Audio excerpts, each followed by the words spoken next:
Pendant longtemps, j'ai cru que le temps allait me reconstruire. Je pensais qu'il finirait par effacer la douleur, calmer mes peurs et faire de moi la femme que je voulais devenir. Mais 8 années de reconstruction m'ont appris une vérité essentielle. Le temps peut apaiser certaines douleurs, mais il ne peut pas changer à notre place la manière dont nous avons appris à vivre avec nous-mêmes. Je m'appelle Edwige. Il y a 8 ans, après une séparation, j'ai été obligée de regarder une réalité que je ne pouvais plus éviter. Extérieurement, je continuais à avancer. J'assumais mes responsabilités. Je faisais ce qu'il fallait pour mes 2 garçons. Je continuais à tenir debout. Mais intérieurement, je ne savais plus vraiment sur quoi m'appuyer. Je ne savais plus comment me retrouver. Je ne savais plus comment être là pour moi-même. Et par moments, j'avais même le sentiment de ne plus savoir qui j'étais. Je pensais pourtant qu'avec le temps, tout finirait par rentrer dans l'ordre, que la douleur s'éloignerait, que mes souvenirs perdraient leur pouvoir, et qu'un jour presque naturellement, je deviendrais enfin cette femme lucide, confiante et apaisée que j'imaginais. Mais le temps passait, et certains de mes réflexes restaient les mêmes peurs, les mêmes doutes, la même difficulté à me faire confiance, la même tendance à m'abandonner intérieurement lorsque la vie devenait difficile. C'est là que j'ai commencé à comprendre quelque chose.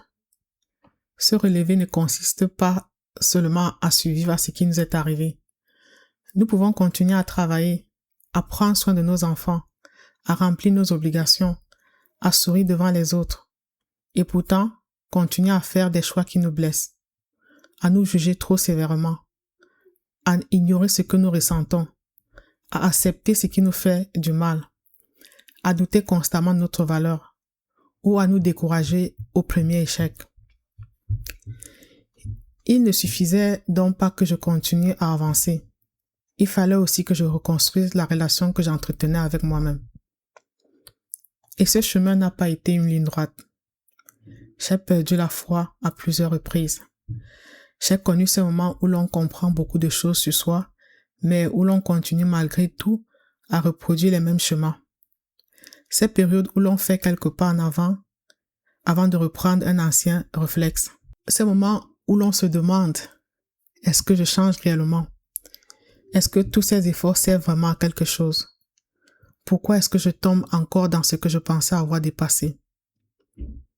Il m'est arrivé de douter, de reculer, de chercher mes réponses à l'extérieur et d'attendre que les circonstances changent pour pouvoir enfin aller mieux. Puis, j'ai compris une chose qui a profondément transformé ma manière d'avancer.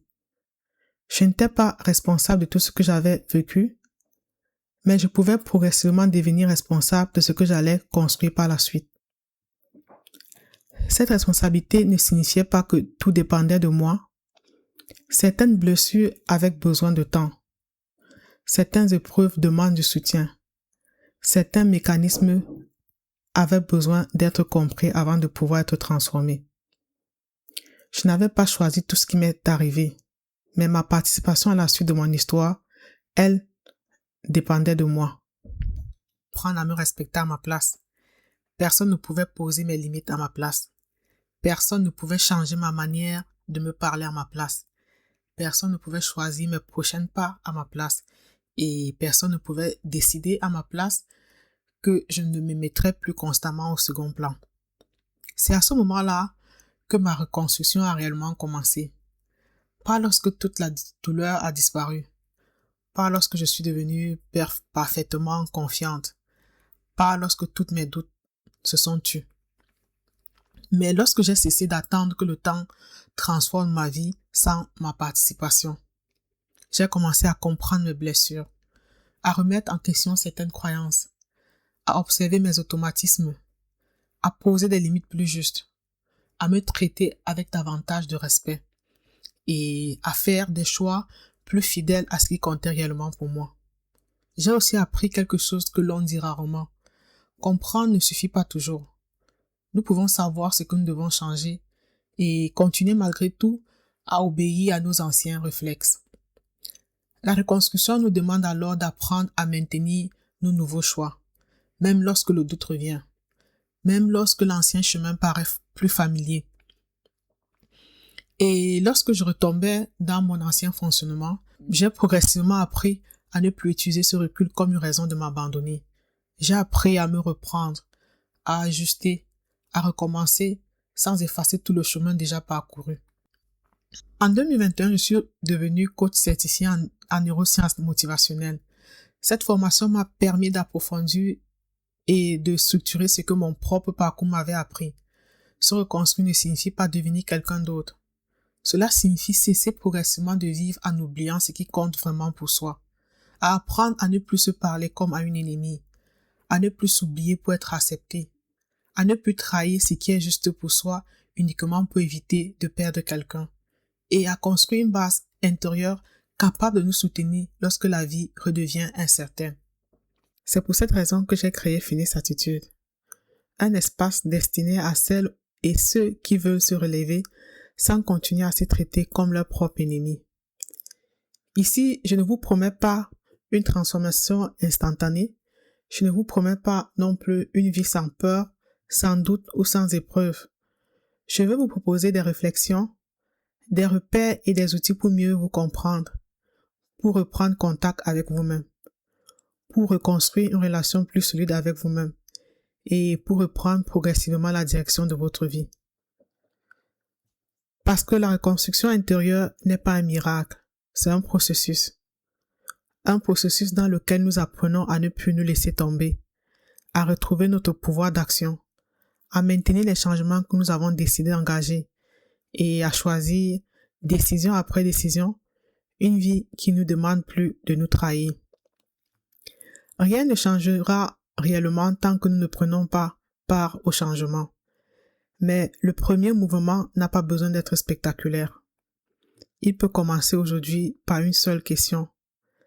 Dans quelle situation suis-je encore en train d'attendre que quelque chose change sans assumer ma part de responsabilité dans ce changement?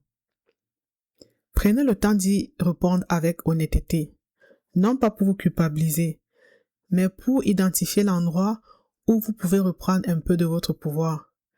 Car se reconstruire commence parfois par une décision silencieuse, celle de décider de nous soutenir au lieu de nous juger.